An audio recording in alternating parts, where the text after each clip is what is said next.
ओम शांति। आवाज आ रही है? सभी हाथ हिला के बता दीजिए। Very good. साइंस के साधन ने सबको ये मौका दिया है, घर बैठे भी आप अपनी पुरुषार्थ की तीव्रता को बंद ना करें। समय के अनुसार परिवर्तन जरूर करना पड़ता है, लेकिन मैं तो ये कहूंगी कि हमें किसी भी रीति से माया को प्रभावशाली नहीं बनने देना, स्वयं को परिपक्व बनाकर रखना है। और आप सभी जैसे यहाँ आते हैं तो भाग भाग कर समय पर पहुंचकर अपनी सीट ले लेते हैं, ऐसे ही आगे का ये 1 घंटा अवश्य ही आपने अपने मन में तैयारी कर ली होगी। ये हमारा पुरुषार्थ की तीव्रता के लिए 1 घंटे का समय है। तो मैं इसीलिए गैलरी ऑन करके बैठी हूँ, सभी को देखना चाहूंगी। आप सिर्फ डिजिटली मेरे सामने नहीं है, आप सभी सम्मुख बैठे हैं बाबा के घर में। तो मैं आपसे लॉयल्टी चाहूंगी, आप सभी अपनी वीडियो ऑन करके ही बैठेंगे, तभी मैं आपके अटेंडेंस लगाऊंगी। जब मैंने थोड़ी सी छूट दी है तो आपको भी थोड़ा सा तो सहयोग देना चाहिए ना, इसलिए सभी वीडियो ऑन कीजिएगा। आंसर करने के लिए हर एक सीधा अनम्यूट नहीं करेगा, हाथ उठा सकता है, मैं बता दूंगी तो आप पूछकर फिर उस अनुसार उत्तर देंगे। Thank you. सभी ने होमवर्क किया? पीछे समय समय पर सबका होमवर्क आता ही रहता था, मैं देखती थी। किसी किसी ने थोड़ा समझने में शायद ऊपर नीचे किया, जो कृति 30 नंबर का था उसको 50 नंबर या 70 नंबर भी दे दिए। भोली भोली माताएं हैं, भोलानाथ बाबा हैं, इसलिए मैं भी मुस्कुरा देती थी और यही सोचती थी कोई बात नहीं, बाबा अगर ऐसे बच्चों को उनकी मिठास, उनकी सत्यता, उनकी सादगी से देख रहे हैं तो हम आप कौन होते हैं जज करने वाले। लेकिन फिर भी चलो अटेंशन रख रहे हैं, इसकी बहुत बड़ी मुबारक है आप सभी को। आप सभी ने बहुत अच्छा निष्ठा से, कभी भूल भी गए, कभी याद भी आया, लेकिन किया तो करने की मुबारक। तीव्रता का मतलब ही यही होता है, करते रहना, करते रहना। लगातार करने से अभ्यासी बन जाते हैं। तो आप सभी अपने निश्चय पत्र की डायरी लेकर बैठे हैं? हाँ जी, चलिए।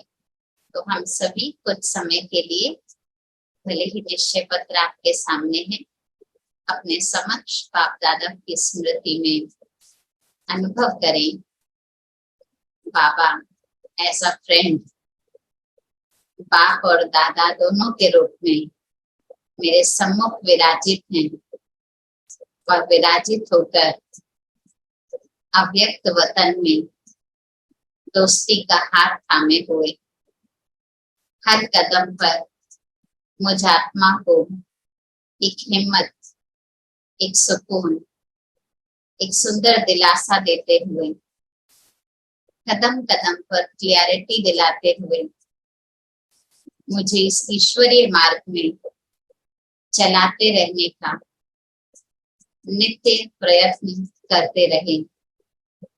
ऐसे फ्रेंड रूप में बाबा मेरे साथ हैं, उनका हाथ मेरे हाथ में है, उनके साथ का मैं अनुभव कर रही हूँ। और इस पिछले 1 महीने में हिम्मत की रीति भगवान को जीवन का सच्चा दोस्त बनाकर किस तरह से मैंने 1000 गुना मदद प्राप्त करी, उसके प्रति मेरा क्या अनुभव रहा, उसके प्रति मेरी आगे के लिए कौन सी प्रतिक्रिया रही। और इसी संबंध से मैं उस अनुभूति को निश्चय पत्र के भाव से लिखने जा रही हूँ। बाबा को साक्षी रखिए और कुछ समय में अपना निश्चय पत्र लिखिए। सभी लिखेंगे अपना अपना निश्चय पत्र। बाबा हमारा दोस्त, कैसे कैसे हमारा मददगार बने, कैसे कैसे हमें मदद की अनुभूति हुई, और आगे के लिए भी हम बाबा से कौन सी प्रॉमिस करते हैं। अपना प्रॉमिस भी लिखिएगा फ्रेंड से, और अपना अनुभव भी लिखिएगा।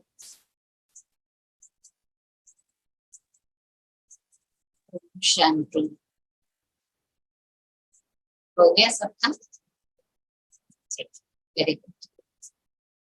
तो बाबा हम बच्चों को सर्व संबंधों के आधार पर हर स्लोगन को हम कैसे अपने जीवन में यथार्थ अपना सकते हैं, वो विधि, उसकी प्रतिज्ञा, और हम इस सारे स्लोगन्स के आधार पर सर्व संबंधों का अनुभव भी कर रहे हैं। लेकिन खास जुलाई मास अगर देखा जाए भक्ति काल में भी गुरु का मास माना जाता है। गुरु पूर्णिमा मनाई जाती है इस मास में। सावन शिव परमात्मा की यादगार का मास होता है, जिसके लिए लोग कितना कष्ट उठाकर इधर उधर जाते हैं, कितनी दूर दूर तक यात्राएं करते हैं, सिर्फ शिव को प्रसन्न करने के लिए। बाबा हम बच्चों को कहते हैं, अगर हम दुनिया की तरफ नजर दौड़ाएं तो आज मनुष्य जीवन में बहुत टेंशन और संबंध दैहिक इतने बढ़ गए हैं, जो संबंधों का कंफ्यूजन बहुत है। और क्योंकि सोशल मीडिया इतना बढ़ गया है, जो इधर उधर का समाचार इतना देता है, उसकी एडिक्शन हो गई। तो 3 चीजें आज प्रबल मात्रा में दिखाई दे रही, टेंशन, कंफ्यूजन और एडिक्शन। हमें इन तीनों को मिटाना है, तो जरूर है हमें एक गाइडेंस की जरूरत होगी। जैसे दुनिया वाले गुरु पूर्णिमा मनाकर गुरु की आराधना कर रहे हैं, देवों में देव महादेव, उनकी यादगार सावन मास मनाया जा रहा है।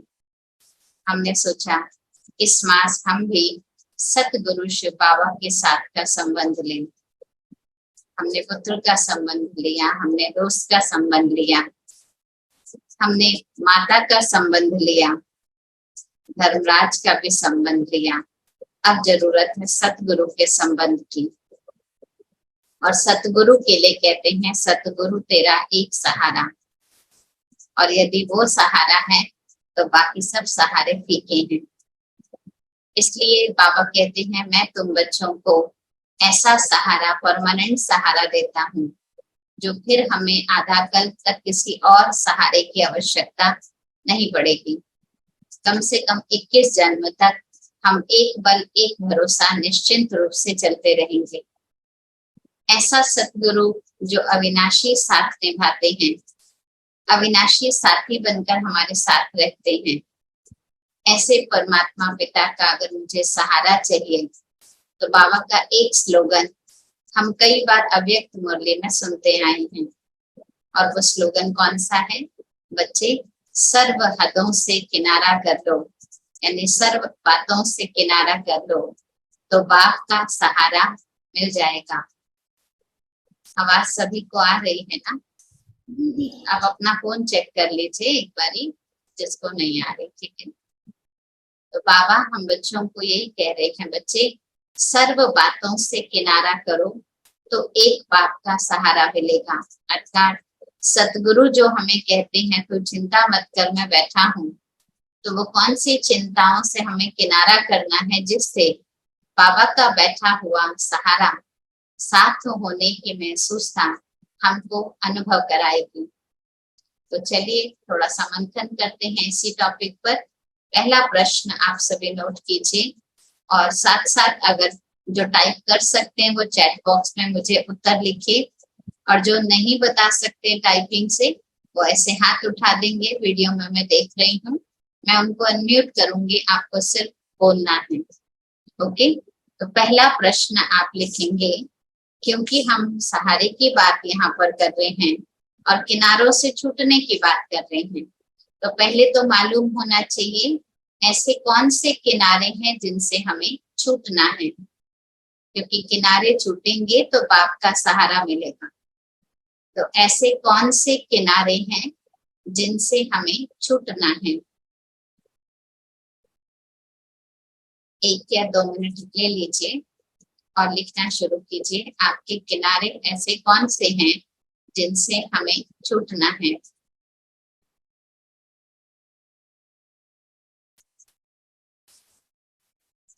लिख सकते हैं, चैट बॉक्स में लिखें। देह और देह के संबंध, वेरी गुड। संबंधों के किनारे, व्यर्थ संकल्प के किनारे, जी, मोह माया के संबंध। वो लिखना जो सच में छोड़ना भी आपने, सिर्फ टेक्निकली मत लिख देना, ठीक है? ज्ञान वाली बात नहीं। लौकिक रिलेशनशिप, मोह माया, देह के लेवल्स, वेरी गुड। मोह के संबंध, मैंपन का सार, जी, फीलिंग्स के किनारे, बहुत अच्छा। और कोई हाथ उठाकर भी बताना चाहते हैं? अच्छा, उषा, जी उषा, कौन सा किनारा? दे अभिमान दीदी। दे अभिमान, ओके। अच्छा, डॉक्टर शीला बहन? और आकर्षण, आकर्षण, आकर्षण का किनारा, मोह का किनारा। हाँ जी, मोह का किनारा, और अभिमान, अभिमान तंग करता है। अभिमान का किनारा, वेरी गुड। ज्योति बहन कहना चाह रही हैं कुछ? मान का दीदी, भान का किनारा, मान अभिमान करते हैं ना जो। मान अभिमान का किनारा, हाँ जी दीदी।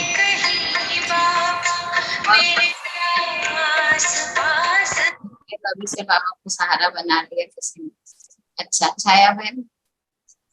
डिजिटल माया दीदी, सेल फोन का और किनारा। डिजिटल माया से किनारा। जी जी। तो बाबा हम बच्चों को ऐसे बहुत से किनारे बताते हैं, लेकिन मैं मोटे रूप में बता रही हूँ, नोट करेंगे हम सभी। कौन सा किनारा हमको करना है जिसमें बाबा के सहारे की हमें जरूरत पड़ती है? वो है बीती बातों का किनारा। क्योंकि देह देह के संबंध जो भी आप मोह माया आदि कह रहे हैं, ये सब पुरानापन है। बाबा का बनने के बाद की बात नहीं है, ये बाबा के पहले की बात है। तो बीती बातों से किनारा कर। बाबा फुल स्टॉप रखने को भी कहाँ कहते हैं हमें? बीती को फुल स्टॉप कर, बाबा ऐसे बच्चों को कहते हैं। तो हम बच्चे कोशिश करके बीती बातों से किनारा करें।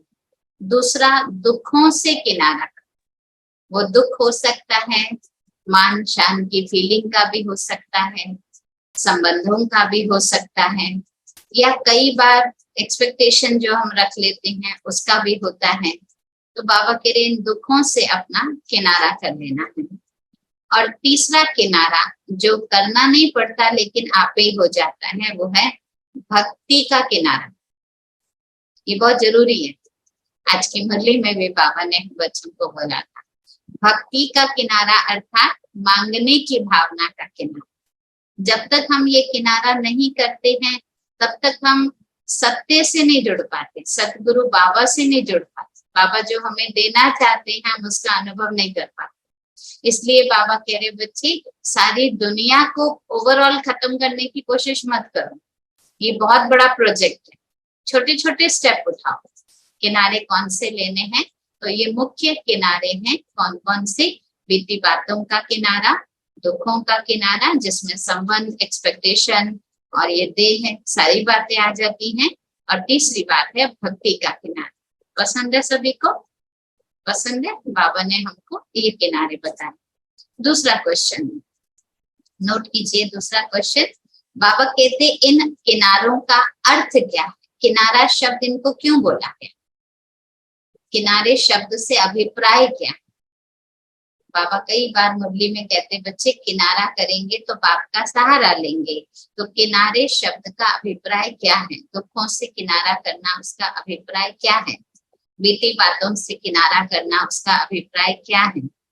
भक्ति से किनारा करना, उसका अभिप्राय क्या है? क्या कह सकते हैं? इसमें मैं कहूंगी चैट बॉक्स में नहीं, आप हाथ उठाएंगे तो मैं आप लोगों को पूछूंगी। अच्छा, मोनालिसा थोड़ा शॉर्ट में बताइएगा, लंबा लंबा नहीं, ठीक है जी।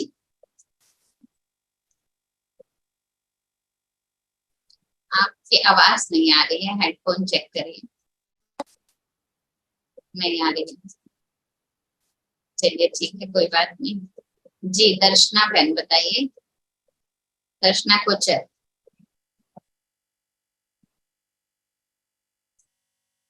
नहीं आ रही है आपकी आवाज, क्या बात हो गई? मीनाक्षी बहन। दीदी ओम शांति। ओम शांति। किनारे का अर्थ है जब हम किनारे पे पहुंचते हैं तभी हम अपनी मंजिल पे पहुंचते हैं। तो उस रूप से किनारे जब का अभिप्राय, हाँ जी, किनारे का अभिप्राय। किनारे का अभिप्राय यही कि हमारी पुरानी चीज को हम छोड़ के और नई मंजिल पे पहुंचेंगे। अच्छा, मतलब नएपन की स्मृति में रहना है ना, आगे किया। Very good. नीता बहन। ओम शांति सिस्टर। जहाँ मैं समझती हूँ कि इसका मतलब ये है कि हम जो पुरानी चीजों में अटके रहते हैं, ना तो आगे बढ़ पाते हैं, ना पीछे को लौटा नहीं सकते। इस चीज को याद रखना चाहिए कि पास्ट को आप दोबारा नहीं वापस ला सकते हो, तो आगे बढ़ना और नए सिरे से, और जो रिलेशंस है उनको अपनी ड्यूटीफुली करना है, बाकी डिटैच होना है। और जितनी एडिक्शंस है वो कोई नहीं आएगा, बाबा भी सिर्फ सिखा रहे हैं, शिक्षा दे रहे हैं, उनमें से निकलना मुझे खुद ही है। ये है किनारे हमारे जो जकड़े हुए हैं, जिनको हमें पार करके अपनी मंजिल पे पहुंचना है। रूबी बहन। ओम शांति दीदी। मैंने जो समझा है वो है स्वतंत्र होना, बेड़ियों से आजाद होना। तो स्वतंत्र मेरे लिए मैंने बहुत बड़ा इंडिपेंडेंस को आजाद हो जाना है सब चीजों से। Very good. अच्छा, फरिश्ता नाम लिखा हुआ है आपका, क्या नाम है? फरिश्ता ही नाम है आपका? जी बोलिए। ओम शांति दीदी, मेरा नाम देवश्री है। रेवती। देवश्री।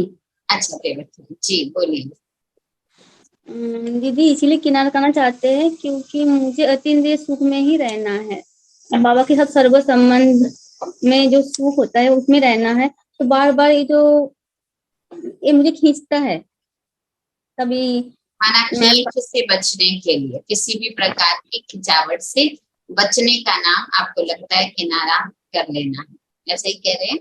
हाँ जी। अच्छा, और कौन है? चलिए उषा बहन। हाँ जी उषा बहन।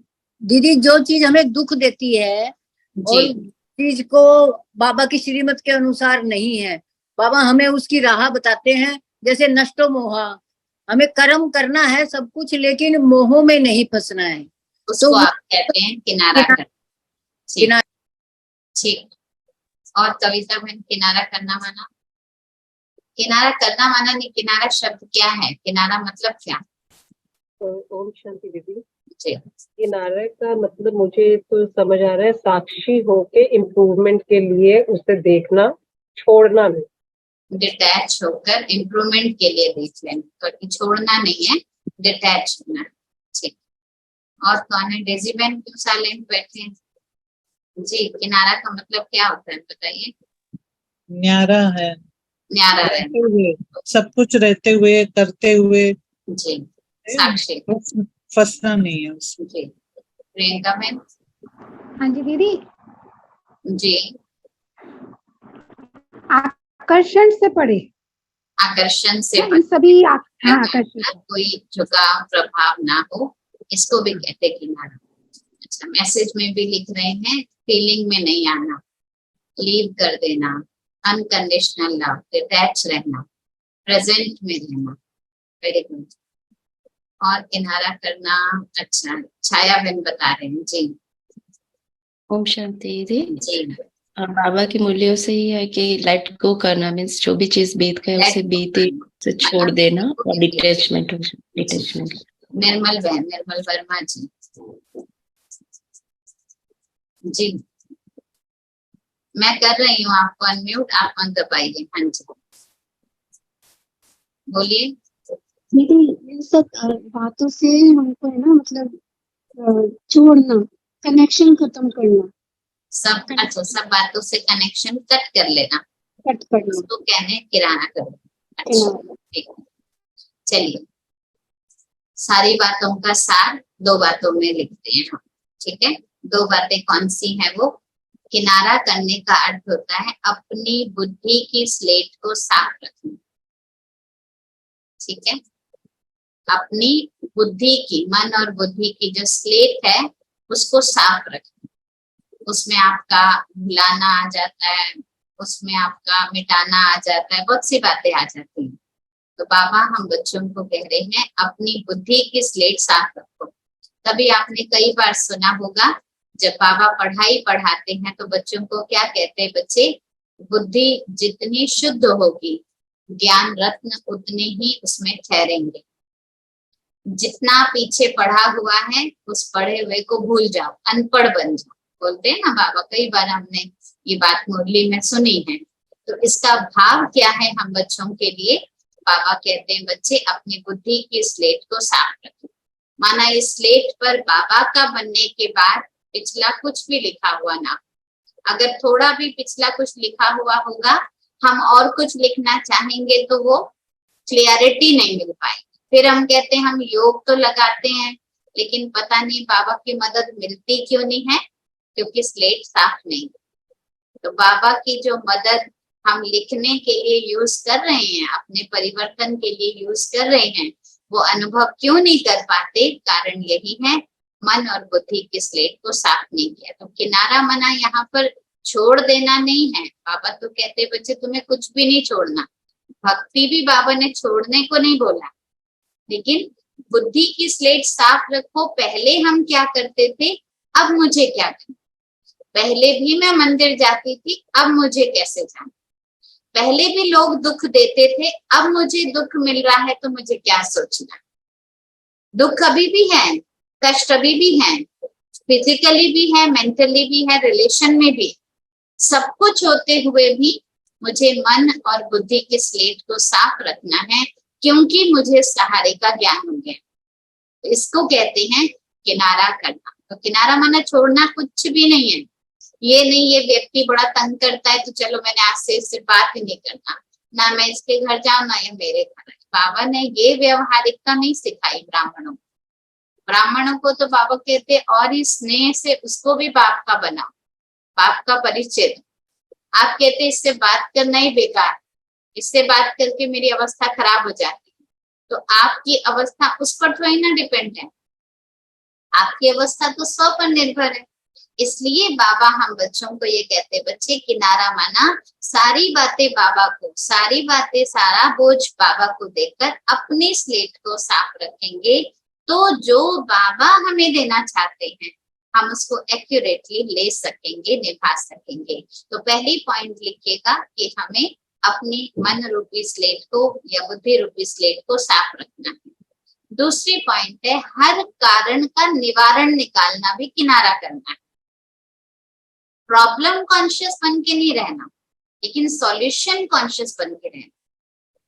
प्रॉब्लम्स तो लाइफ में बहुत सारी हैं और आएंगी, अंत तक चैलेंज है, क्योंकि मैंने एग्जाम भरा है, एप्लीकेशन फॉर्म भरा है, तो पेपर तो आएंगे, डेफिनेटली आएंगे। लेकिन यहाँ बाबा हम बच्चों को कहना चाहते हैं किनारा करो, अर्थात सॉल्यूशन मोड में जाओ। बाबा कई बार हम बच्चों को ये कहते हैं बच्चे जब भी पुरुषार्थ करो, जब भी कोई प्रॉब्लम आए तो आप उस सीट पर बैठो जहां पर आपको सॉल्यूशन देना। राजा के पास उससे जुड़ी हुई समस्याएं नहीं आती, कई बार ऐसी ऐसी समस्याएं आती है जो राजा ने कभी देखी ही नहीं है, क्योंकि वो तो अपना पुश्तैनी रूप से राजा बन गए। लेकिन अब सीट पर बैठ गया और कोई प्रॉब्लम लेकर आया तो ये तो नहीं कहेगा मेरे सामने तो कभी ये प्रॉब्लम आई नहीं, मैं कैसे बता सकता हूँ, बोलेगा राजा? कभी भी नहीं बोलेगा। लेकिन उस समय उसको ये याद रहेगा मैं राजा हूँ तो कुछ तो मुझे इसका सॉल्यूशन देना।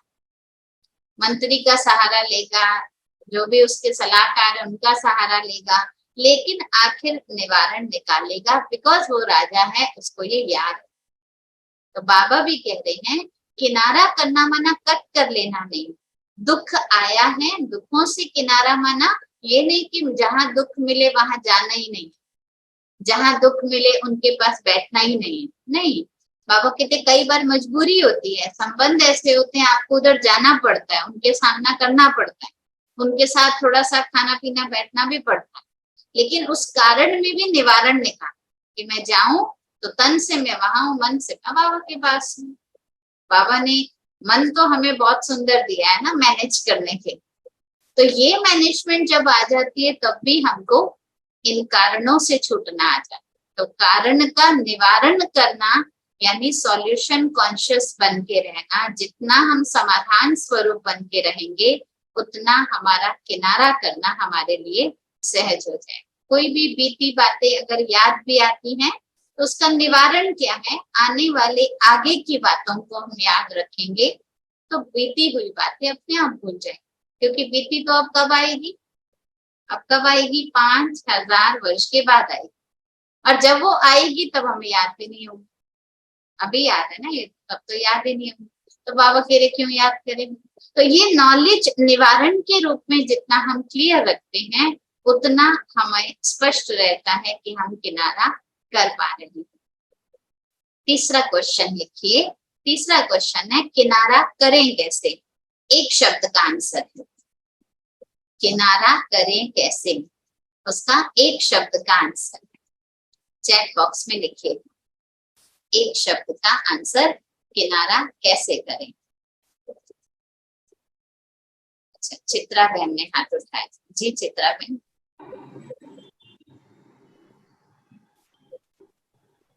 बोलिए। साक्षी दृष्टा से, साक्षी दृष्टा। ओके, मिनी कुमारी। जी मिनी कुमारी। एक बात की याद में हम हर समय मग्न रहेंगे, ऑटोमेटिक हर बातों से किनारा हो जाए। याद हर समय पकड़ कर रखें तो किनारा हो जाए। अच्छा, डिटैच होकर एक्सेप्टेंस से बिंदी बाप और बिंदी बनकर याद करें, न्यारा प्यारा बन जाए। चैट बॉक्स में पढ़ रही हूँ मैं। साइट सीन समझे, नथिंग न्यू समझे, बाप का साथ पकड़े, बाबा से संबंध जोड़कर रखें। अच्छा, परोपकारी स्थिति बनी रहे, मेरे को तेरा कर दें, आत्माभिमानी बने, सब कुछ बाप पर छोड़ दें। Very good. नशो मोहा बनकर रहें, फॉलो फादर करें। बहुत अच्छी अच्छी पॉइंट्स लिखते हैं। नॉलेज ऑफ ड्रामा यूज करें। Very good. अपनी सारी जिम्मेवारी बाबा को देखकर निश्चिंत हो जाए। किनारा तो यही होता है ना, सब कुछ दे दिया बाबा, आप बैठे हो ना, ठीक है। वो बेचारा बाबा बैठा ही रह जाता है, हम चिंता करते ही रह जाते हैं। ऐसा भी होता है कई बार, जहाँ चिंता छोड़ दी होती है हम छोड़ते नहीं है, बाबा को कहते बाबा आप बैठे और बैठे ही रहने देते हैं, यूज ही नहीं करते। तो बाबा भी कहते ठीक है, मैं भी साक्षी हो जाता हूँ। अच्छा, मैं हीरो एक्टर हूँ, मेरा बाबा कहाँ चले गए, हाँ मैं बाबा को निश्चिंत, बाबा निश्चिंत कर देता है। ठीक है, बहुत अच्छी बात। बाबा और ड्रामा याद रखें, ब्यूटीफुल। ट्रस्टी बन जाए, एक बल एक भरोसा बन जाए, बहुत अच्छी बात। तो चलिए, एक शब्द का आंसर वो है परिवर्तन। ठीक है, एग्री है सभी, क्योंकि मेन तो हमें यही करना है। किनारा छोड़ना माना इधर से उस पार जाना, इस पार है उस पार जाना, माना फेस चेंज हो गया ना, उस चेंज का नाम है किनारा कर लेना। तो किनारे शब्द को हम एक शब्द में कैसे करेंगे, वो है परिवर्तन की प्रक्रिया से। अब हम थोड़े से पॉइंट नोट करेंगे, परिवर्तन की प्रक्रिया कैसे कैसे की जाती है, क्योंकि परिवर्तन बहुत चीजों से होता है, बहुत प्रकार से करने की जरूरत होती है। लेकिन परिवर्तन की प्रक्रिया में सबसे पहली बात, जैसा कि मैं पहले भी हम बात कर रहे थे, हमें किनारा करना है बीती बातों का। तो सबसे पहली बात है, हम परिवर्तन करें तो किस तरह से करें। परिवर्तन में दो बातें आती, जो बाप दादा अनेक बार हमें मुरलियों में बता चुके हैं। परिवर्तन में दो बातें हैं, पहली है मिटाना और दूसरी है समाना, है ना।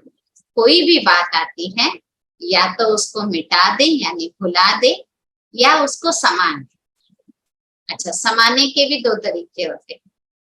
एक समाना होता है, कहते हैं मैंने कड़वा घूंट पी लिया, बस मैं कैसे समा रही हूँ ना आप नहीं जानते, बड़ा दुख। उनको एक बार छेड़ के तो देखो, तो वो समा के तो बैठे होते हैं, but they are waiting for someone कि कोई आए तो मैं सारा गुबार उसको बता दूं।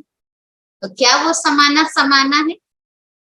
क्या वो समाना है जो वो वेट कर रहे हैं? इसीलिए वो समाना एक्चुअली समाना नहीं होता, वो स्वयं को कष्ट देना होता है। उनको लग रहा है हमने समा लिया, हम तो कुछ नहीं कहते, हम तो कोई रिएक्शन नहीं देते, ठीक है जो हो रहा है बाबा देख रहा है, बड़ा दिखाते हैं कि हम निश्चिंत बैठे हैं, लेकिन एक्चुअली वो समा नहीं रहे हैं, वो इकट्ठा कर रहे हैं, वो दबा रहे हैं। और दबाई हुई चीज समाई कहलाती नहीं है, दबाई हुई चीज और ही सड़कर बाहर निकलती है, और ही ज्यादा बदबू बनकर बाहर निकलती है, और ही ज्यादा उसका रूप इतना निकृष्ट हो जाता है जिसका परिवर्तन करना हमारे लिए मुश्किल हो जाता है। इसलिए बाबा हम बच्चों को यहाँ पर समाना का अर्थ कहते हैं भुला देना। बीच में किसी ने चैट बॉक्स में बड़ी अच्छी लाइन लिखी थी, फॉरगिव एंड फॉरगेट लिखी थी। तो फॉरगिव एंड फॉरगेट, अगर हमको परिवर्तन की प्रक्रिया में पहली पॉइंट लेनी है कि समाना आना चाहिए हमें या मिटाना आना चाहिए हमें, उसके लिए हमें ये 2 गुण की धारणा करनी है, क्षमा और दया, यानी फॉरगिव एंड फॉरगेट। हम क्षमा दे ही तब सकते हैं जब हम भूल जाएंगे उसने मेरे साथ क्या किया। अगर हम उसको तरोताजा रखेंगे तो वो हमें भुलाने में और ज्यादा समय लगाएगा, परिवर्तन नहीं करने देगा, धीरे धीरे वो चीज हमारे लिए भारी हो जाएगी। इसलिए बहुत जरूरी है क्षमा करें। आप देखो भक्ति मार्ग में और धर्म वाले, जैसे जैन धर्म का हम देखते हैं, वो लोग एक दिन खास साल में कुछ रखते हैं क्षमा का, क्षमा याचना मांगने। सबको कहते हैं आओ क्षमा मांग लो, जिसको जिससे जैसे मांगना है मांगो, ताकि आप अपने मन को रिलीव कर सको, फ्री कर सको। सोचिए जिनको नहीं मालूम है, जिनमें शक्ति नहीं है, वो जब क्षमा करने का एक दिन मुकर्रर करके क्षमा मांग लेते हैं। हमें तो बाबा ने ऐसी बेहद की दिल दी, हम अपने अंदर वो धारणा बनाकर रखें, जिससे भी मिलेंगे, जैसे भी मिलेंगे, हमें अपने अंदर से उनको क्षमा करना है। और क्षमा कैसे करेंगे? जब हम बीती बातों को भुला देंगे। तो फॉरगिव करने के लिए पहले हमको फॉरगेट करना जरूरी है। हो गया सो हो गया, इसको कहते हैं समा लेना। और समा कर फिर कभी कोई बात उठाए भी, अगर समा लेने की निशानी कि 10 बारी, 20 बारी, 25 दिन, 25 महीने बाद भी अगर कोई बात वही आपकी दुखती नस को कोई छेड़े, तो आपका रिस्पॉन्स होना चाहिए, मेरे लिए वो चैप्टर क्लोज हो चुका है, प्लीज ओम शांति। ये नहीं कि अच्छा अभी भी चल रहा है ये, मैंने तो भुला दिया, वैसे क्या चल रहा है वैसे क्या चल रहा है। अगर वो इंटरेस्ट डेवलप हो रहा है, अगर मैं दोबारा उसको जानने की कोशिश कर रही हूँ, और अगर मैं उससे जुड़ी और मैं रामायण की बातें जोड़ रही हूँ, ये कहकर कि अरे ये तो आपको आज पता चल रही है, मैं तो कब से जानती थी, फिर हम अपना नेकलेस बनाते, वो समाना नहीं है, वो स्वयं को ही हम स्वयं कष्ट देते चले जा रहे हैं। इसलिए बाबा कह रहे हैं बीती बातों को अगर मिटाना है, समाना है। अब देखिए समाते तो हम बुरी बातों को भी, अच्छी बातों को भी है ना, अच्छी बातें भी समाना तो सबको ही है, लेकिन क्या बुरी बातों को समा कर रखेंगे तो वो खिचड़ा बनेंगे। तो बाबा समाना, बुरी बातों को समाना नहीं कहते, लेकिन बाबा कहते बुरी को भी अच्छा बनाकर समाना। समाने की विधि समझिए, नेगेटिव को भी पॉजिटिव बनाकर समाना है। पॉजिटिव करना पड़ेगा पहले हमें, नेगेटिव को नेगेटिवली अगर समा लेंगे तो वो हमें कष्ट करेगा। जैसे हम बहुत सी चीजें देखते हैं, बहुत सी चीजें सुनते हैं, करते करते वे एक्यूमुलेट कर लेते हैं अपने से जुड़ी हुई बातें। तो उस दुख को, उस भाव को अगर हमने समा लिया अंदर, उसी नेगेटिव भाव से, इन्होंने मेरे साथ ऐसा किया था, किसी ने मुझे बताया, अब मैं तो उनको कुछ नहीं कह सकती क्योंकि डायरेक्ट तो मुझे कुछ बताया नहीं, लेकिन मेरे पास बात आई है घूम के कि उसने मेरे लिए ऐसा कहा। अब मैं उसी रूप में, उसने मेरे लिए ऐसा कहा, उसको समा के बैठ गई, मैं तो बाबा की हूँ, बाबा जानता है, मुझे कुछ नहीं कहना, बाबा मेरा जिम्मेवार है। तो ये मैंने समा तो लिया ऊपर से, लेकिन जब भी मैं उस व्यक्ति को देखूंगी तो मुझे क्या याद आएगा? क्या याद आएगा? इसने मेरे लिए ऐसा कहा है। अभी तक ये मुझे बता नहीं रहा, लेकिन मुझे पता है इसने मुझे ऐसा कहा। तो मैं उसको बार बार उसी नजर से देख रही हूँ, तो इसको समाना नहीं कहते। इससे आप किनारा नहीं कर पाएंगे। आप ना चाहकर भी उस व्यक्ति से जुड़ते रहेंगे, ना चाहकर भी आपकी बुद्धि में वो व्यक्ति घूमेगा, बाबा भूल जाएगा। इसलिए समाने का अर्थ है नेगेटिव को पॉजिटिव में करना, और नेगेटिव को पॉजिटिव में करना, किसी ने लिखा भी है इसमें, नेगेटिव को पॉजिटिव करिए। तो नेगेटिव को पॉजिटिव में करने का अर्थ ही यही है कि अगर उसने कुछ ऐसा कहा तो उसकी दृष्टिकोण से उसने कहा होगा, अगर वो मेरे पास कभी आएगा, मैं पूछेगा तो मैं बता दूंगा। बस बाबा मुझे क्या देखते हैं, मुझे उस बात को याद रखना है। हो सकता है कोई क्लैरिटी नहीं होगी, अगर कभी समय मिलेगा, अगर वो कभी पूछेगा तो मैं उसको बता दूंगी। इस पॉजिटिव भाव से अगर हम उस बात को समेट लेते हैं, समा लेते हैं, तो हमारा मन भी हल्का रहता है और हम उन बातों को मैनेज कर पाते हैं। तो दो बातें कौन सी है परिवर्तन की प्रक्रिया में? भुलाना और मिटाना। इन दोनों का आधार जो है क्षमा और दया भाव। इन दो के आधार पर हम अपने आप को फ्री कर सकते हैं, पुरानी बातों से, पुरानी स्मृति से अपने आप को मिटा सकते हैं। इसीलिए प्रकाशमणि दादी जी का मुझे एक बहुत सुंदर वाक्यांश याद आ रहा था कि दादी जी हमेशा कहती थी, किसी ने कुछ कहा, किसी ने कोई बात कही, तुम बच्चे एक शब्द यूज कर लो, हार मानी। माना, मैंने हार मानी, ठीक है, बात खत्म हो गई ना वही। तो वो है उस बात को वहीं पर ही खत्म कर देना, उसको है मिटा देना। मैं अगर हार मान लूंगा, मुझे तो मालूम है ना कि मैं गलत नहीं हूँ, इसलिए हार मानी शब्द भी अगर याद रखते हैं तो फॉरगिव और फॉरगेट करना हमारे लिए आसान हो जाता है। कई विस्तार की बात को अगर मुझे छोटा करना है तो ये याद रखना जरूरी है कि विस्तार माना दुख को बढ़ाना। जितना मैं वर्णन में जाऊंगी, जैसे कोई व्यक्ति हमें देखने आया, आपको चोट लगी है? हाँ चोट लगी है। अच्छा, वो हालचाल पूछने आया, और जो हालचाल पूछने आया उसको मैंने क्या किया, पट्टी खोली, सारा कुछ खोला, फिर दिखा, ये देखो ये चोट लगी, फिर पट्टी बांध। फिर दूसरा कोई आता, कहते हाँ अच्छा आपको पता है कैसे हुआ था, फिर पट्टी खोली, मैंने देखा, फिर पट्टी बंद की। हीलिंग करने में कितना टाइम लगेगा? आप मुस्कुरा रहे हैं सभी, इससे पता चल रहा है कि ये प्रोसेस हीलिंग का ठीक नहीं है, नहीं है ना। तो ऐसे ही जो भी व्यक्ति आता है, अगर हम बार बार उसके साथ ये वर्णन करते हैं, उसने ऐसा किया, उसने वैसा किया, वो है ही ऐसा, वो व्यक्ति ऐसा है, आप नहीं जानते, तो बाबा कह रहे ये विस्तार करना भी हम बच्चों को बाबा का सहारा, जो शक्ति मिल रही है, उस शक्ति को अनुभव करने नहीं देता है। रूबी बहन कुछ कहना चाह रहे हैं? हाँ दीदी, ये समाना और मिटाना जो है, इससे पहले हमें उसको सहन भी करना पड़ेगा ना।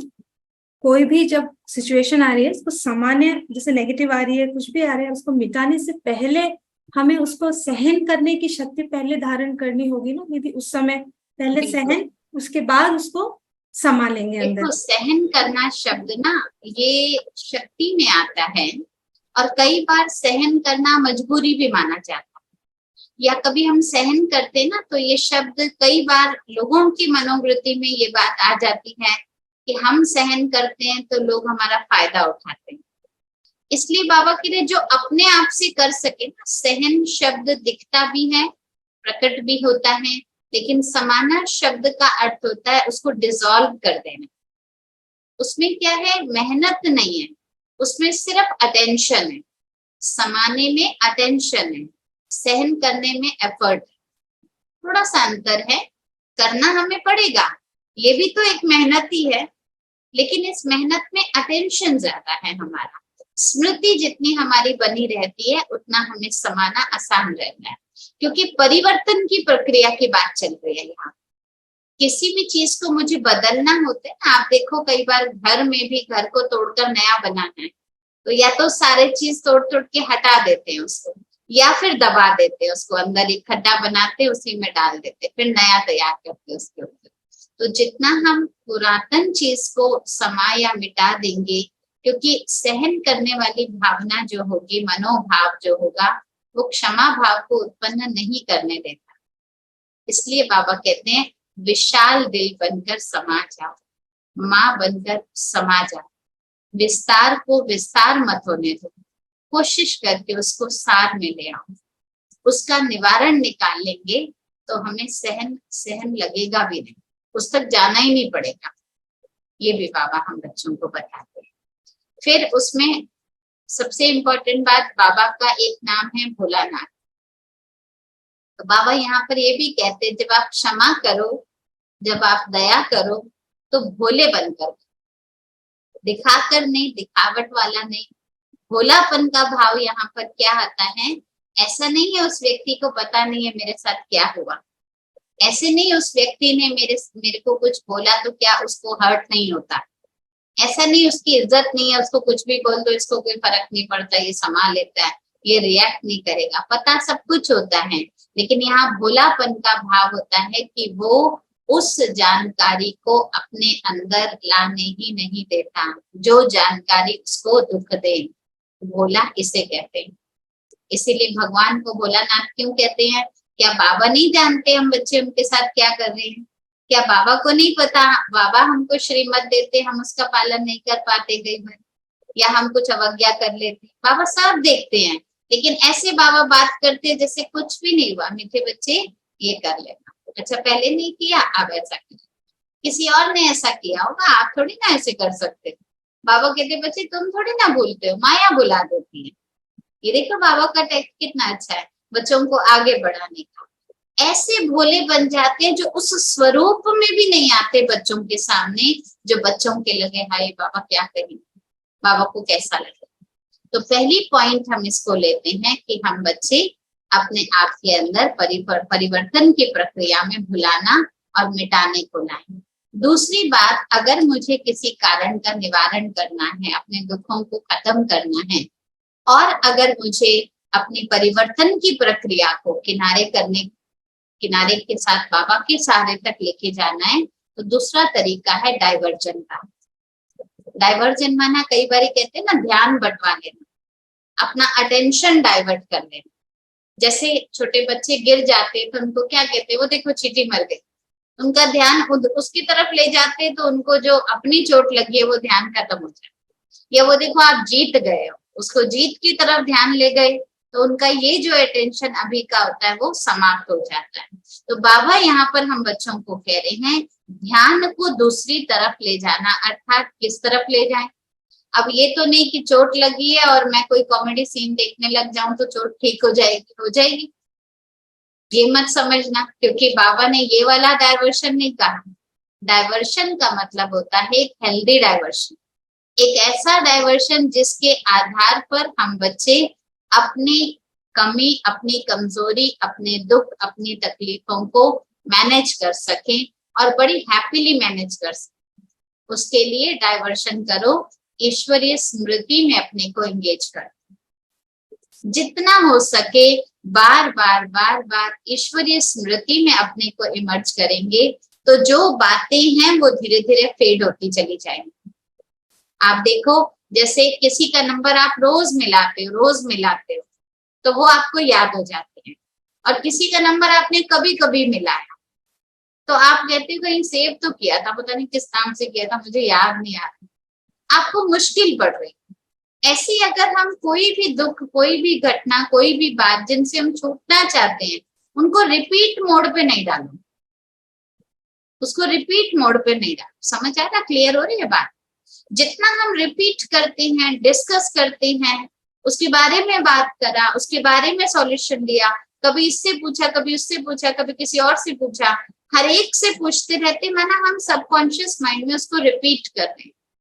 और रिपीट करने का मतलब है अपना सारा अटेंशन हम उसको दे रहे हैं, और जिस चीज को हम सारी एनर्जी, सारा अटेंशन दे रहे हैं वो चीज मुझसे किनारा नहीं होने वाली, रिटर्न नहीं।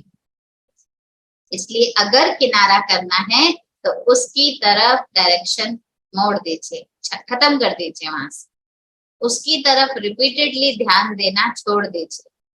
कोशिश करिए मैं एक अच्छे हेल्दी डायरेक्शन में जाऊं, और वो है मेरी ईश्वरीय स्मृति, वो है बाबा की याद। जितना हम बाबा के गुणों की, बाबा की महिमा की, बाबा क्यों कहते हैं बच्चे कभी मन ना लगे तो चित्रों के सामने बैठ जाओ, क्यों बाबा कहते हैं कभी बाबा के गुणों की महिमा करो बच्चे बैठकर, ताकि बुद्धि को हम डाइवर्ट करें एक हेल्दी जगह पर, ताकि वो बुद्धि जितना बिजी होती जाएगी, मेरी वो जो रिपीटेड मोड पर पुरानी कमी कमजोरी दिख रही थी उससे मेरा अपना किनारा स्वतः ही होता जाएगा। तो डाइवर्शन करना चाहिए अपनी चेकिंग की तरफ में, पहला ईश्वरीय स्मृति की तरफ, दूसरा सेल्फ चेकिंग की तरफ। अगर ये घटना हुई, अगर ऐसी कोई बात हुई, तो यहाँ पर मैं क्या कर सकती थी, मेरा क्या रोल था। अपनी चेकिंग अपनी तरफ अगर जाएंगे तो अपनी कमी को देखेंगे भी, अपनी कमजोरी को देखेंगे भी, उसको चेक करने की तरफ अटेंशन भी रखेंगे। और जब अपनी तरफ हम देखते हैं तो अपनी तरफ देखने की विधि क्या है, और अगर ईश्वरीय स्मृति में भी रहना है, इन दोनों की विधि माना डाइवर्शन करने की विधि है अंतर्मुखता। अंतर्मुखता, क्योंकि जितना हम बातों के विस्तार में आते हैं वो है बाह्य मुखता, वर्णन में आएंगे, विस्तार में आएंगे। जितना हम अंतर्मुखी बनेंगे, हम स्व चेकिंग करेंगे, सेल्फ रियलाइजेशन करेंगे, सेल्फ टॉक करेंगे और सेल्फ में चेंजेस लेकर आएंगे। तो कोशिश करना है हमें अपने को किनारा करने के लिए अंतर्मुखी होकर स्व का निरीक्षण करने की तरफ चाहिए। तो ये दूसरा तरीका है, हम परिवर्तन की प्रक्रिया को अपने जीवन में आगे बढ़ा सकते हैं, चाहे दुख हो, चाहे तकलीफ हो, चाहे बीमारी हो, उनसे। और तीसरा तरीका बहुत सुंदर, एक बार दादी जानकी की क्लास थी, शायद जगदीश भाई सब की क्लास थी, भाई सब ने एक और तरीका भी बताया था, और वो है जो भी परिस्थिति आती है, दुख आता है, तकलीफ आती है, एक बात बाबा की बताई हुई याद रखनी है, वो है मेरा हिसाब किताब चुप हो रहा है। ये भी हमें आधा माफ कर देता है, अंदर से हल्का कर देता है। कुछ भी हुआ, चलो सूली से क्या हो गया, कांटा बन गया, होनी थी टल गई। दुनिया में ऐसे ही कहते हैं ना, चलो बला आई थी टल गई, थोड़े में निपट गए।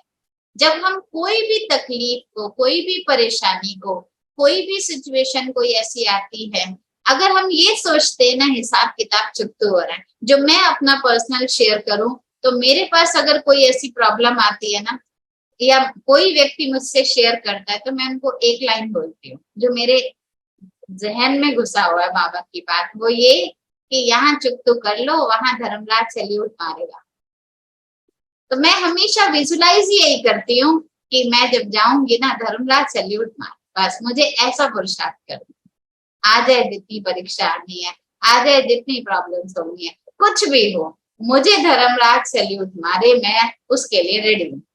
अब धर्मराज सैल्यूट मारे माना वहां मुझे पेशी ना देनी पड़े, उसके लिए जरूर है यहाँ देनी पड़ेगी ना पेशी, और देनी पड़ेगी तो सामना करना पड़ेगा, देनी पड़ेगी तो बातों को सहन करना पड़ेगा, कुछ बातें समानी पड़ेंगी, कुछ बातें मिटानी पड़ेंगी, कुछ बातें बदलनी पड़ेंगी। उस समय मैं ये क्वेश्चन नहीं कर सकती व्हाई मी ओनली, क्यों मेरे पास ही प्रॉब्लम आती है, मैं तो इतना योग लगाती हूँ, मैं तो इतना ज्ञान सुनती हूँ। नो, बिकॉज मुझे ऐसी नगरी में जाना है, मुझे धर्मराज को सैल्यूट मरवाना है, मुझे इतना ऊंचा पद पाना है, तो प्रॉब्लम मेरे पास आएगी ना। आइए, क्यों ना आए, आ सकते हैं ना। इसलिए याद रखें, कुछ भी हो रहा है, मेरा हिसाब किताब चुप हो रही है। बहुत सुंदर बाबा ने हमें थॉट दी है।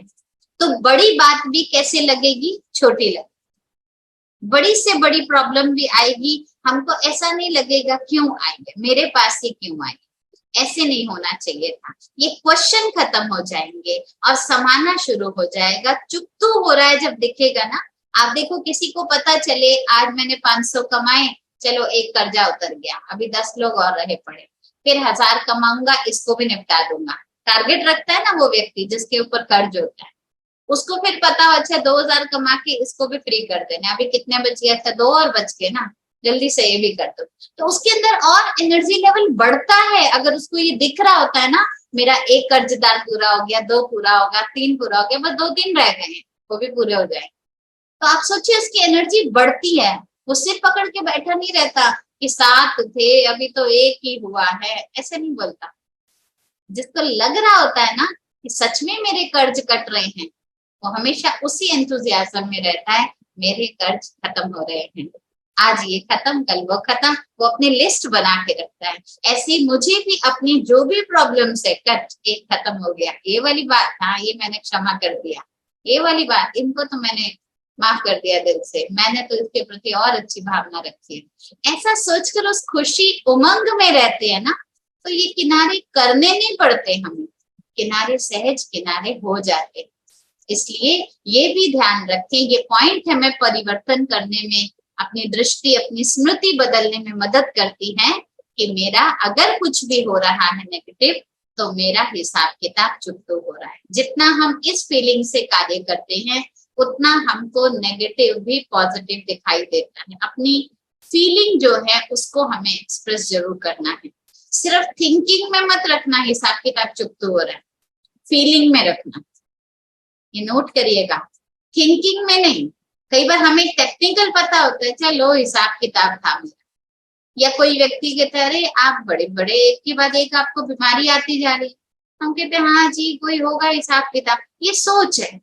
लेकिन सच में मैंने अगर इसको हिसाब किताब चुकतू हो रहा है, इस लाइन को मैंने समझा होगा ना, तो मैं खुशी से बोलूंगी ये बात, दुख से नहीं बोलूंगी, खुशी से बोलूंगी। दोनों का अंतर है।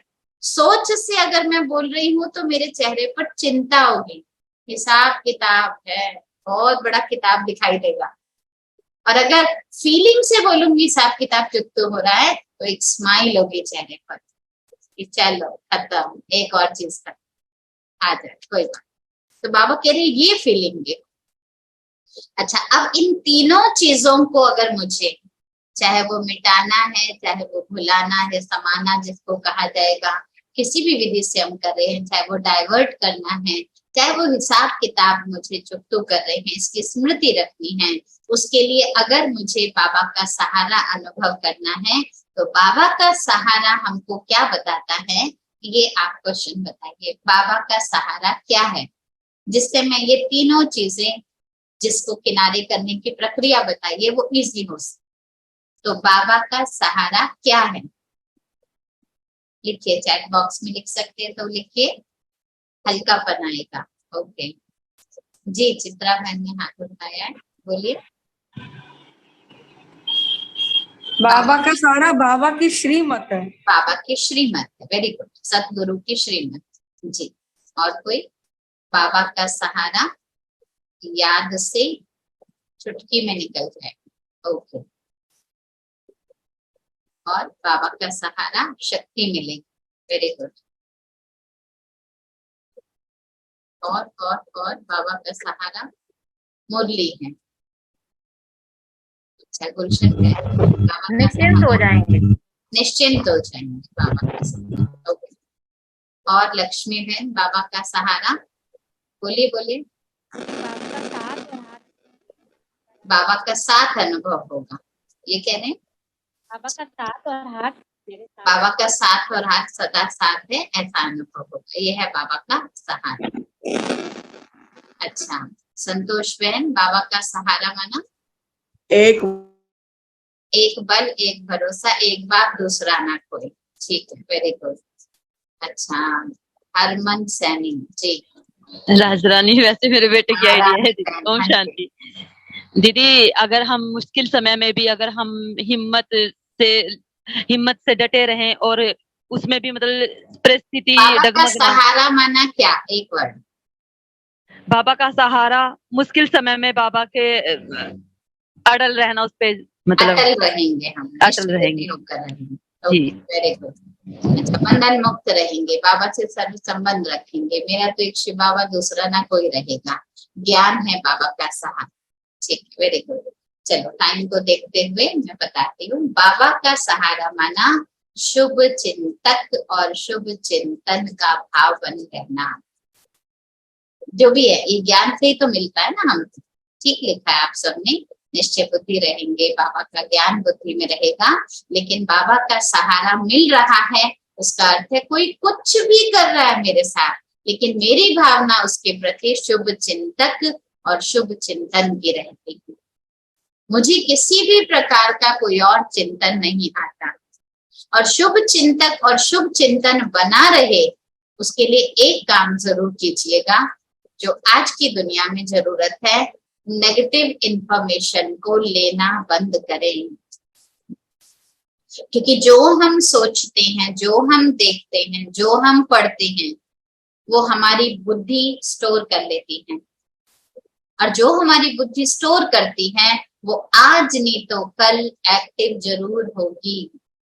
जैसे कोई बच्चे ने या हमने कभी कभी पढ़ा हो कि एक चोर आया था, उसने रात के टाइम पर, अंधेरा था, अकेली थी मैं, तो आया था, ताला तोड़ के ऐसे बोल करके ऐसे करके चला गया। किसी ने बताया था मुझे, मेरे पास नहीं हुआ था, किसी ने बताया, अब मैंने सुन लिया उसको। अब जब भी मैं अकेली होंगी मैं क्या सोचूंगी? बाबा बैठा है तो बोलेंगे, मुझसे सभी बोलेंगे हम लोग। लेकिन थोड़ी सी भी खट हुई, चोर आया था, उसने बताया था मुझे, ताला तोड़ा था, ऐसे ही तोड़ा था, ऐसे ही थी मैं अकेली उस समय, वो भी उस समय ऐसी अकेली, कितना रिलेट कर लेते हैं।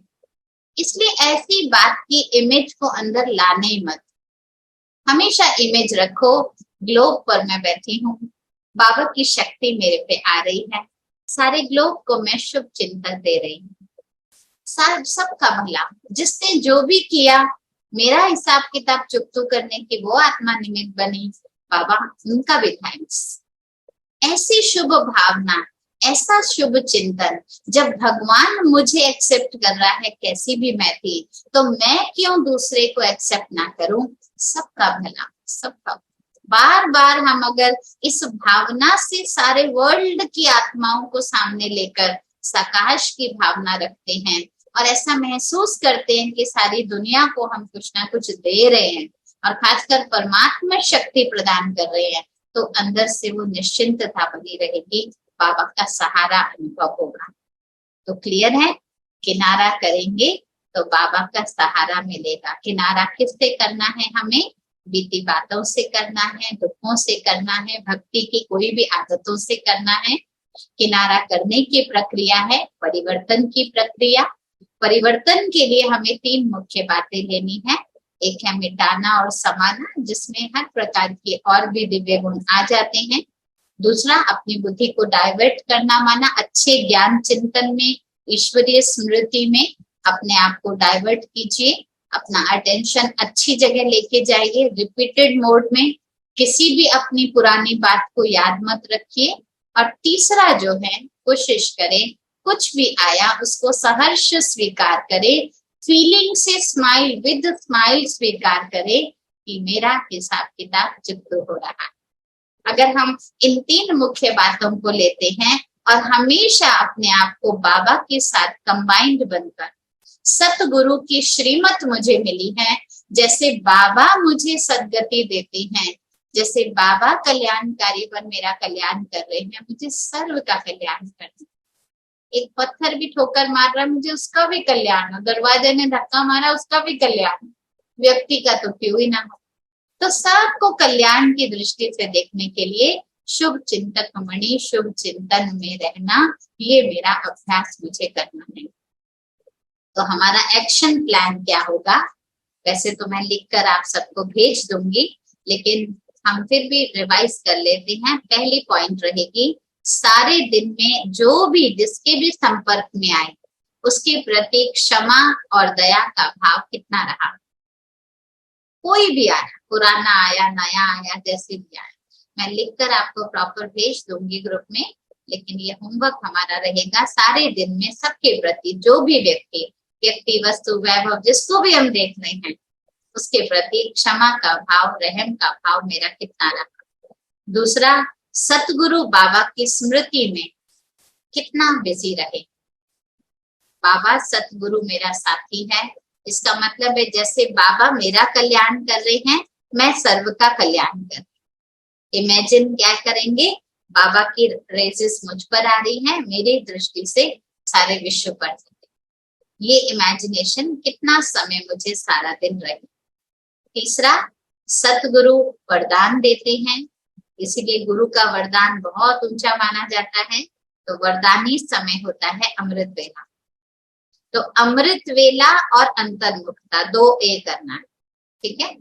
अमृत वेला और अंतर्मुखता कितना समय इसका अभ्यास किया।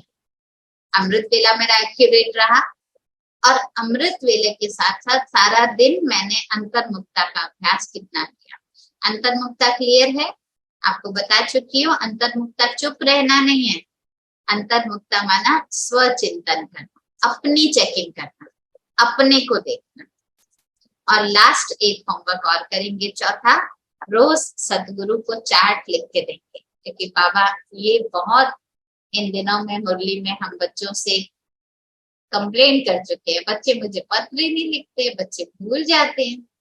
तो शॉर्ट में भी लिखे, लेकिन चार्ट जरूर लिखे। ओके लिखे एटलीस्ट, लेकिन चार्ट जरूर लिखें। तो इस मास हम इसका अभ्यास करेंगे।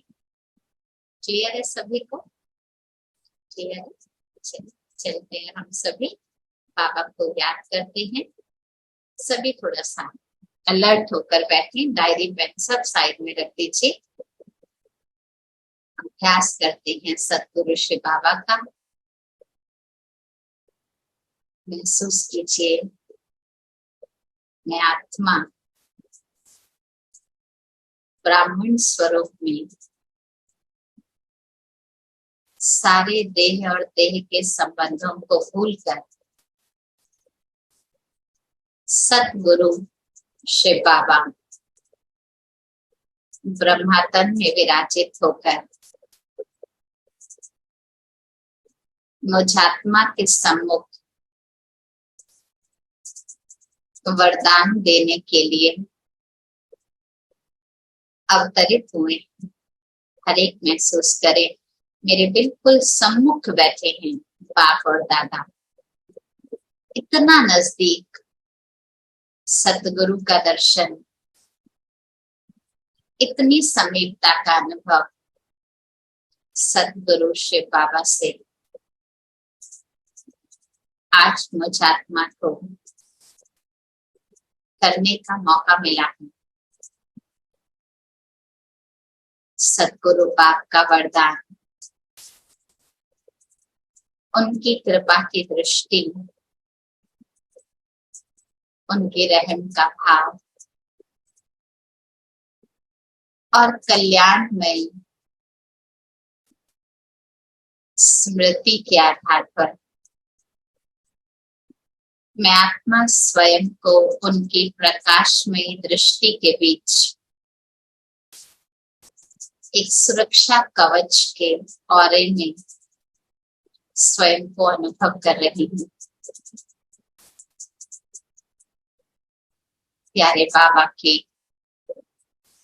कल्याणकारी दृष्टि में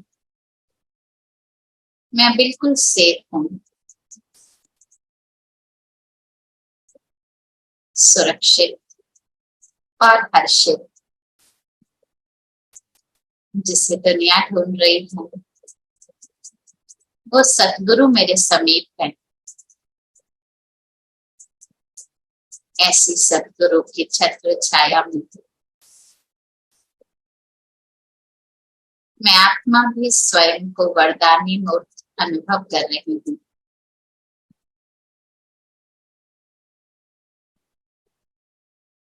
बाबा से मिलने वाली कल्याणकारी दृष्टि सर्व आत्माओं को मैं अपने नेत्रों से प्रदान कर रही हूँ। जिस घर में मैं आज निमित्त बैठी हूँ, सतगुरु की संतान में आत्मा इस घर के कोने कोने में सकारात्मक वाइब्रेशन, कल्याणकारी वाइब्रेशन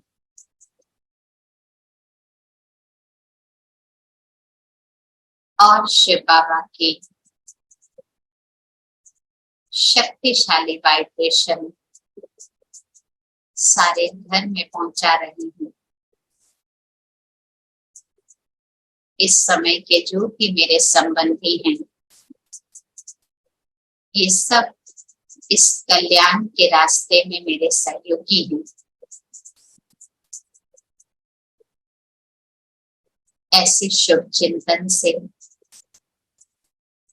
मैं सतगुरु की संतान, आज्ञाकारी शिष्य बनकर उनकी श्रीमत के अधिकारी बनकर अपने लौकिक का, इस सारे लोक का और बाबा का प्रत्यक्षता करने के निमित्त हूँ। शुक्रिया बाबा।